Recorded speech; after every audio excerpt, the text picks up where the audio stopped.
What's happening, people?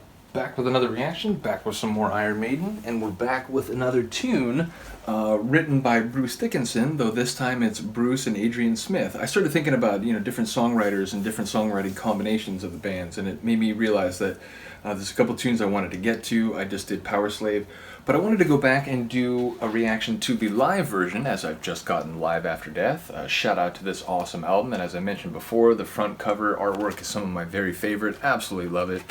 The lightning reanimating Eddie as he bursts forth from his grave. The back is also very great. But I wanted to react to Flight of Icarus, which I reacted to the studio album version on Peace of Mind, which is from 1983.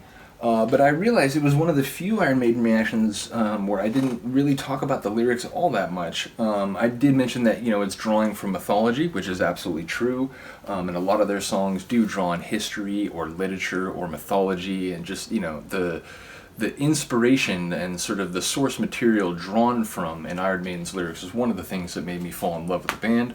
But it's interesting because this song, I didn't mention this the first time, but it's sort of like, as far as I can tell, it takes the Icarus myth and it makes it a little more about, like, rebellion against one's father. I'm not going to say it's like an Oedipal thing, because there's no real, like, the mom doesn't really come into it, but I do think there's this sense of, like, I'm going to prove that I'm, like, I know better, like, how to run my young life than you do, father, and let me show you. And in that moment, in that rebellion, I think the hubris of, flying too close to the sun, it has a slightly different connotation to it. And I don't think I mentioned that the first time. So yeah, as far as I can tell, this is sort of a retelling of the Icarus myth, but specifically in light of trying to surpass or get out from under the yoke of one's father in a sort of like teenagey kind of rebellion way. So yeah, let me know if you have a different take on it, or let me know if a lot of these songs, when I started going through the catalog and doing this deep dive on Iron Maiden, I tried to read everything I could find online about the different albums and the different songs. I found like a lot of interviews, just through like keyword searches and so on. But I don't remember reading much about this. I mentioned this when I did a reaction to the studio version. The only thing I could seem to find was some like indirect quote from Steve Harris, meaning it was someone talking about something Harris had said. And they said something like, yeah, after they put this album out, Harris wasn't a huge fan of the song, and so it's been pretty rare when they've done it at live shows. And yet here it is on Live After Death, which was, released, a year or two after Peace of Mind came out. So I'm not sure the status of its performance at live shows in more recent years, but obviously it was involved in some of their like seminal live performances in the mid-'80s. So anyway, that's where I take the lyrics. That's the little bit that I've heard about the song sort of in terms of the outside information. Let me know if you have more detail. But here we go. This is Flight of Icarus on the first CD of Live After Death, which means it's from the Long Beach show, because the second CD is from the Hammersmith show in England, but this one is from Long Beach, just up the road from where I live, I should mention, here in California. But this is from 1985 on their Live After Death album. Here we go.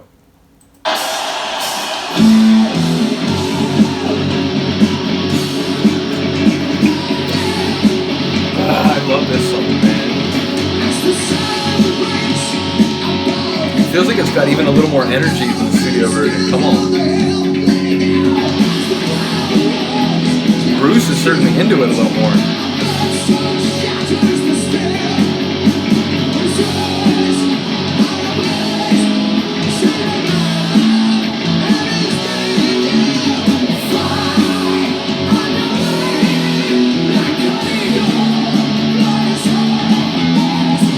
Definitely faster.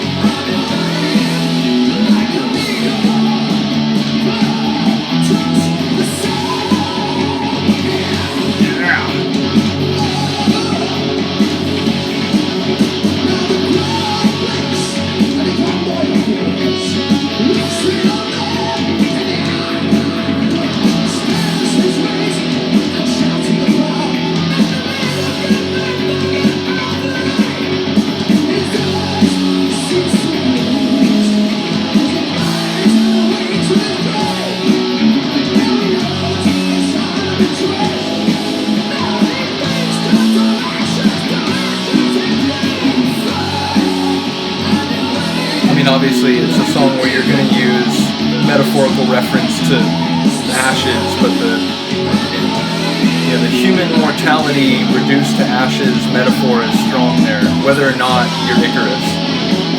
Ugh.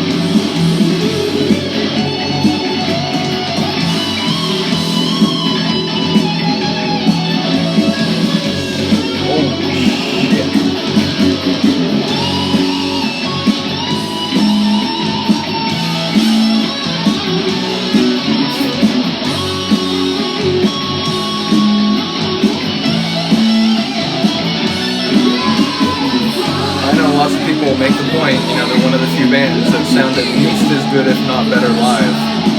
It's true.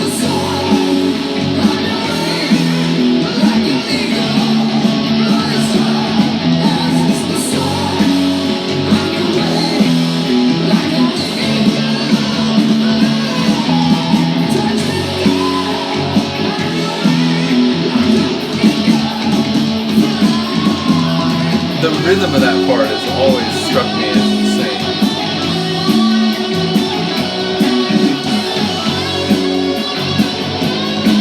Love that riff. Did you hear how long he held that? I mean, you almost get used to it with Bruce when you listen to Maiden, but like, any other singer would be like, did you hear that?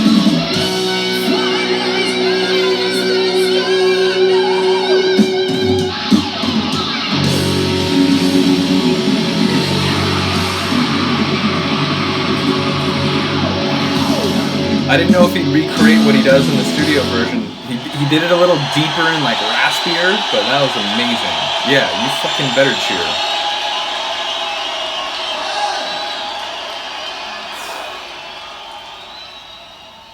Wow.